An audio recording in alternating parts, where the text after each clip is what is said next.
Good afternoon. Thank you all for coming. It's great to have you here in our office. By proceeding with this illegal impeachment scheme to overturn a decision made by Texas voters just a few short months ago, the corrupt politicians in the Texas House are demonstrating that blind loyalty to Speaker Dade Phelan is more important than upholding their oath of office. They are determined to ignore the law. They have denied me the opportunity to present the evidence which contradicts their politically motivated narrative, and they are showcasing their absolute contempt for the electoral process. Every politician who supports this deceitful impeachment attempt will inflict lasting damage on the credibility of the Texas House, which I served in. The House is poised to do exactly what Joe Biden has been hoping to accomplish since his first day in office: sabotage our work, my work, as Attorney General of Texas. Their plot imperils critical litigation my office has brought against the Biden administration to end the federal government's attacks on our constitutional rights and the rule of law. There is no other state in this country with so much influence over the fate of our nation, and this is solely because of the relentless challenges I bring against Biden's unconstitutional policy agenda. Under my leadership, our state has sued Biden nearly 50 times to end his unlawful, tyrannical policies. In fact, this week, while the Texas House was killing essential bills on crime and illegal immigration and plotting their illegal impeachment scheme in secret, it was business as usual for me.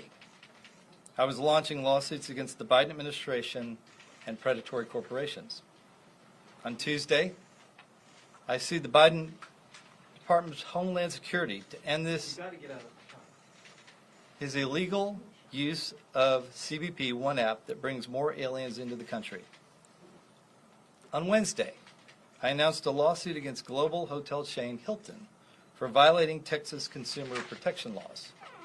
On Thursday, I sued Biden's IRS over his devastating new policy that will impair child support services in our state and across the nation, putting millions of children at risk.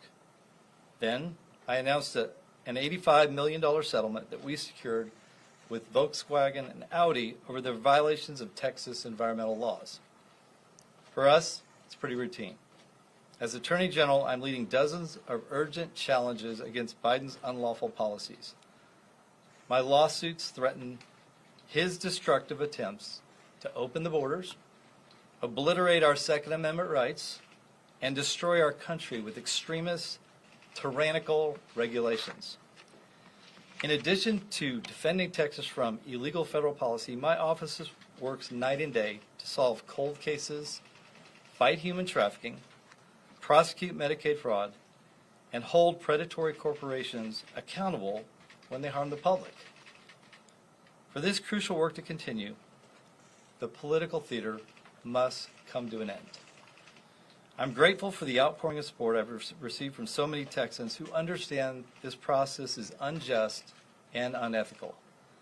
The fact that I was prohibited from presenting evidence to defend myself reveals that this shameful process was curated from the start as an act of political retribution. This vote is expected to take place Saturday at 1 p.m., and I want to invite my fellow citizens and friends to peacefully come let their voices be heard at the Capitol tomorrow. Exercise your right to petition your government. Let's restore the power of this great state to the people instead of to the politicians. I hope the House makes the right decision, but if not, I look forward to a quick resolution of the Texas Senate where I truly believe the process will be fair and just. And now, Chris Hilton, my Chief of General Litigation, will discuss the information that we attempted to present very recently to the committee involved in this process. Thank you all very much. Are you going to answer General Paxton? General Paxton, we're not taking questions on the press conference. The articles of impeachment laid out on the House floor yesterday are completely meritless. The claims that have been made by the General Investigating Committee have been thoroughly researched and debunked time and time again. These allegations have been put to the voters time and time again. But now, just 150 House members are going to decide whether their judgment matters more than the millions of voters who elected Ken Paxton last November. The General Investigating Committee could have asked us for interviews, testimony, and documents, anything that would shed light on these allegations. If they cared about truth, or about fairness, or about transparency, they would have run a transparent investigation and invited us to participate. Instead, they threw us out of the committee hearing yesterday when we showed up with documents and reports that would disprove these spurious allegations. They didn't even want to hear our side of the story. The General Investigating Committee concocted this scheme behind closed doors, and in less than 3 days, we've gone from a mysterious Matter A being discussed in committee to a full-blown impeachment vote. And the committee and their investigators couldn't even get basic things right. The Attorney General's countertops are tile, not granite. He paid for all his home repairs and renovations. He claims one homestead exemption, just like every other homeowner. Why should we take the General Investigating Committee's word on anything when they can't even get the little things right? There's no court in America that would tolerate a process like this one. And there's no precedent in Texas history for an illegal, one-sided sham investigation like this one. The memorandum leaked today by the General Investigating Committee makes clear that they do not care at all about the fundamental right to due process. And this process is being driven by an Obama-appointed Democrat who works for the House and whose legal analysis has been a thorn in the side of serious attorneys around the Capitol for years. The flimsy justification for their actions, that this office's attempt to settle pending litigation, something that we do every day of the week, is transparently a pretext. The legislature, not Ken Paxton, has always had the final word on funding that settlement, which we have repeatedly acknowledged and which is a term of the settlement that anyone can read. Simply put, the General Investigating Committee should be embarrassed that they are recommending these articles to the House.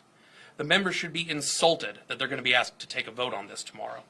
And make no mistake, this is an undemocratic and morally reprehensible attempt to overturn the will of millions of Texas voters.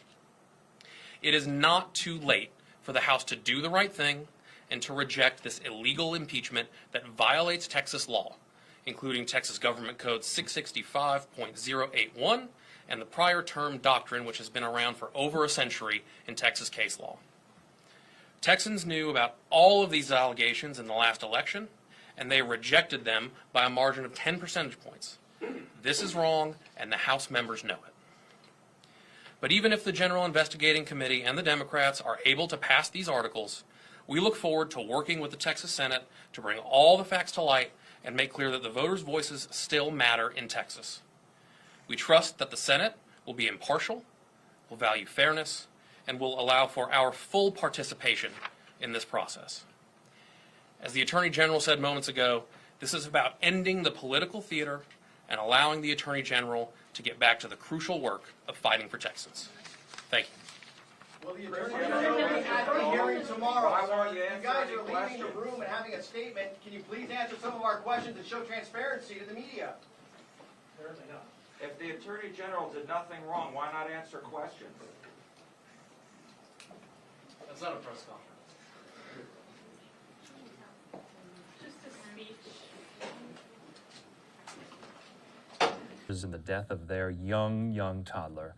And he says not even in 100 years could you believe what he has seen. We're going to stay in Florida for our next story live. Now look there over the Orlando metropolitan area. Before we get to that, we have a lot of live events going on right now. Take a look at this.